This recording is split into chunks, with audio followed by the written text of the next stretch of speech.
She said coldly, "You have no right to decide my weekend plans. We're not even married yet." I'd booked a table at one of the nicest restaurants in the city, ready to propose with the Van Cleef diamond ring she'd been dreaming about.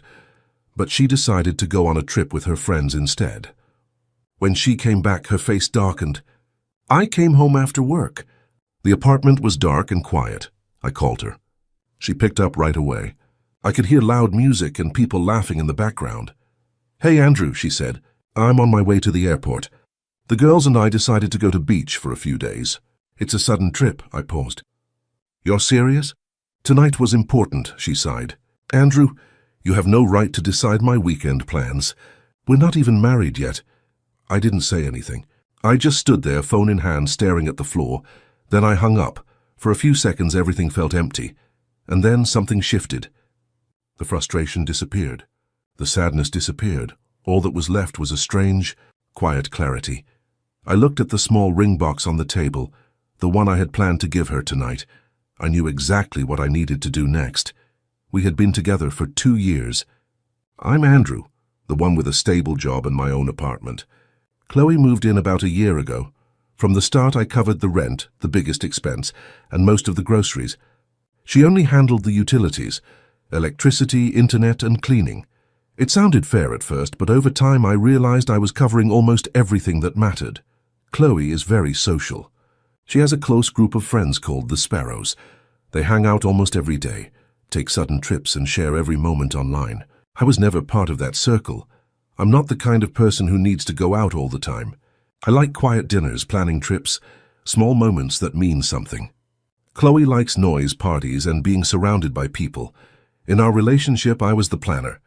I remember dates, booked tables, bought gifts, and made every effort to keep things special. She often cancelled plans at the last minute. Sometimes it was because she was tired. Sometimes it was a last-minute hangout with the girls. I didn't argue much. I thought it was better to let her have her space.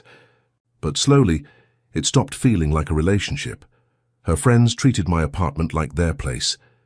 They came over uninvited, ate my food, watched TV, and left a mess. Qley said I was being too serious. When I decided to propose, I thought maybe this would balance things again. Maybe she would see how much she meant to me. I spent weeks planning the dinner and saving for the ring, but when she cancelled that night without hesitation to go on a random trip with her friends, I finally saw the truth. It wasn't just about priorities. It was about respect. I was giving her everything. And she didn't even notice. That was the night I stopped trying to prove my worth to someone who never valued it. I sat on the couch, staring at the ring box on the coffee table. For a long time I didn't move. Then I opened it.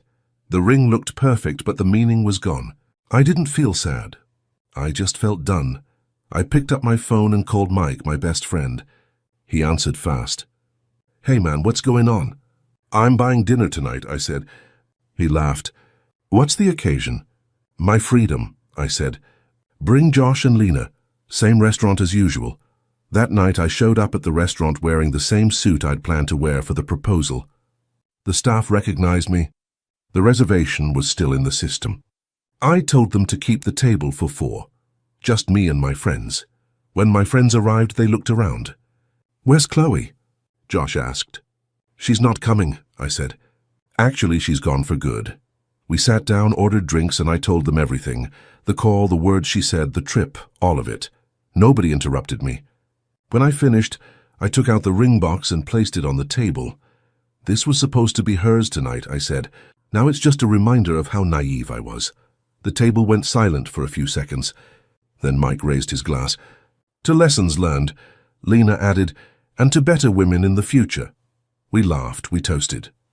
At first, the atmosphere felt strange, like a mix of relief and disbelief. But soon the tension disappeared.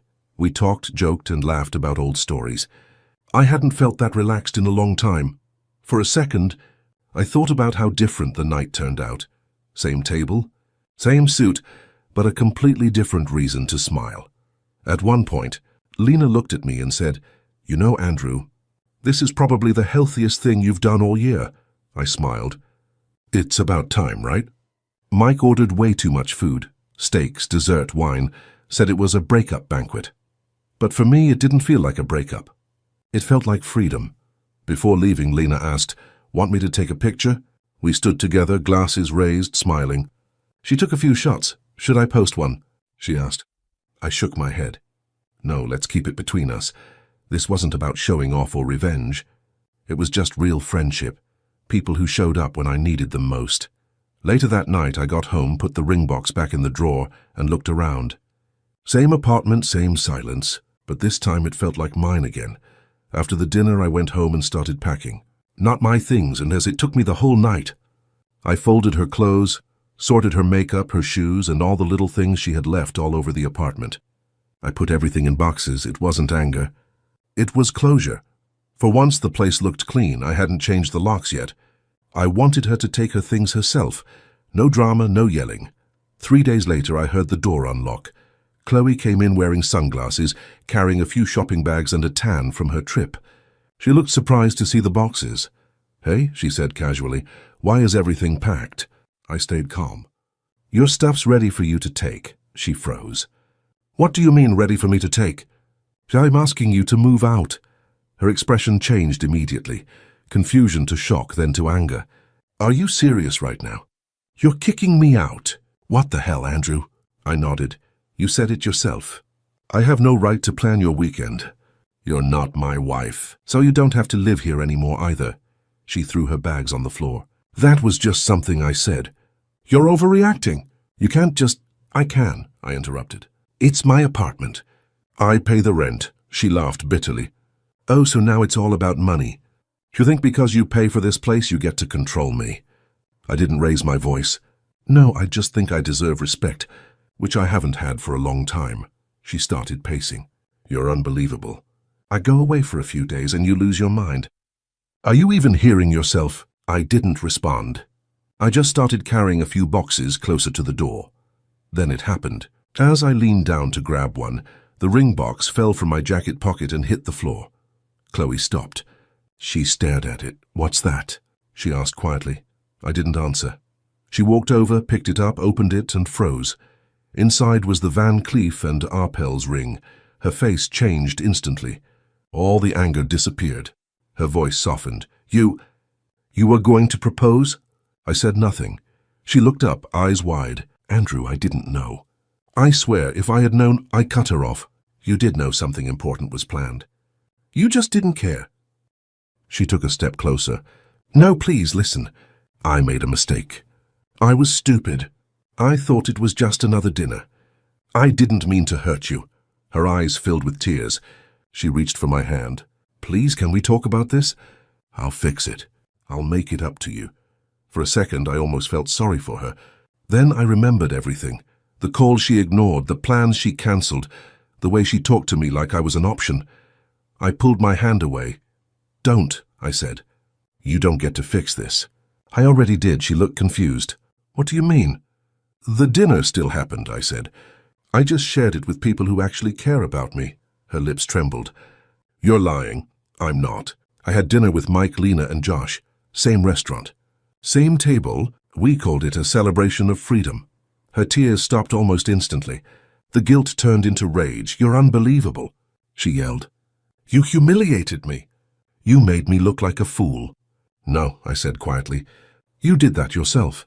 She stood there, shaking, switching between crying and yelling. At one point she screamed, "You'll regret this. Everyone's going to know what kind of man you really are." I didn't respond. I just pointed at the boxes. "Your Uber should be here in 5 minutes." For a moment she just stared at me. Then she grabbed one of the boxes, wiped her face, and walked out. A week passed after she moved out. I thought it was finally over. But then it started. One morning I woke up to a flood of messages. Old friends, co-workers, even my cousin texted me, "Hey man, what's going on?" I opened Instagram. There it was. A long post from Qley. I just wanted to share something painful. My boyfriend was planning to propose, and right after, he threw me out of his house. He even celebrated that night, a big dinner with his friends, laughing like nothing happened. She attached a photo of the ring box and a few pictures of me and my friends from that dinner. I realized one of the restaurant staff must have taken those photos and posted them online. Her post got hundreds of likes in hours. The comments were brutal. "Wow, what a psycho. He's emotionally abusive. Poor girl, she deserves better. I didn't reply. I didn't post anything. But I didn't need to. By the end of the day, Mike called me. She really did it, huh? He said, yeah, I replied. Let her have her moment. Lena wasn't as calm. Moment? She's lying about you, Andrew. We were there. We know exactly what happened. I told her not to get involved, but she didn't listen. That night, Lena posted a simple story. Funny how some people forget to mention the part where they ditched a proposal to party on beach. Then Josh followed. For everyone asking, that dinner wasn't a celebration after throwing someone out. It was a breakup recovery dinner for a friend who deserved better. Within hours, the comments under Qley's post started changing. People asked questions. Screenshots spread fast. Her messages, the call she made, everything. Then something unexpected happened. 2 of our neighbors commented too. One of them wrote, Andrew's one of the kindest guys here. He helped me fix my door last month and never asked for anything. Doesn't sound like the monster she's describing. Another said, they were living together. He paid the rent. She just paid for the Wi-Fi. Maybe she should tell the full story. By the next morning, Qley deleted her post. Then her friends, the Sparrows, started getting backlash too. People mocked them in comments. Still planning another trip to ignore someone's feelings. Friendship goals, abandon responsibility together. Eventually, they all went silent. For a couple of days, my feed was filled with people arguing, some defending her, some calling her out. I didn't comment once. I just watched it fade. For so long, I'd been the one trying to defend her, explain her, make excuses. Now I didn't have to say a word. The truth defended itself. A few days later, she texted me for the first time since moving out. I didn't mean for it to go that far. Can we talk? I looked at the message for a while. Then I deleted it. After everything that happened, I decided to cut all contact. I went to the jewelry store, returned the Van Cleef & Arpels ring, and sold it back through their resale program. It felt strange at first, giving back something that had carried so much meaning. But when I walked out, I felt lighter. The apartment was quiet again. For the first time in months, that silence didn't bother me. It felt peaceful. The first few nights alone felt strange. Then it started to feel normal. For months, I stayed single on purpose. I just wanted to be okay on my own first. I focused on work. Started going to the gym again. Met up with my friends more often, not to talk about the past, but just to live normally. A few months later, I met someone new. Her name was Emma. We met through a mutual friend at a birthday dinner. She was different, calm, kind, and honest. When we talked, I didn't have to fight for attention. She listened, and she never made me feel like I had to compete with anyone for her time. It wasn't dramatic or fast. It was steady, real. As things got serious, I started thinking about proposing again. This time I didn't want to repeat the past. I didn't use the old ring or the same restaurant. I bought a new ring, from a different brand, even more expensive, but that wasn't the point. It symbolized something new. When I gave it to Emma, I told her, this isn't just about marriage. It's about starting something honest. Something that belongs to both of us. She smiled and said yes. And for the first time, it felt right. Looking back, I don't regret what happened with Qley. It taught me the most important lesson I could have learned. Never stay in a place where you're treated like an option. Sometimes, losing the wrong person is how you finally make space for the right one.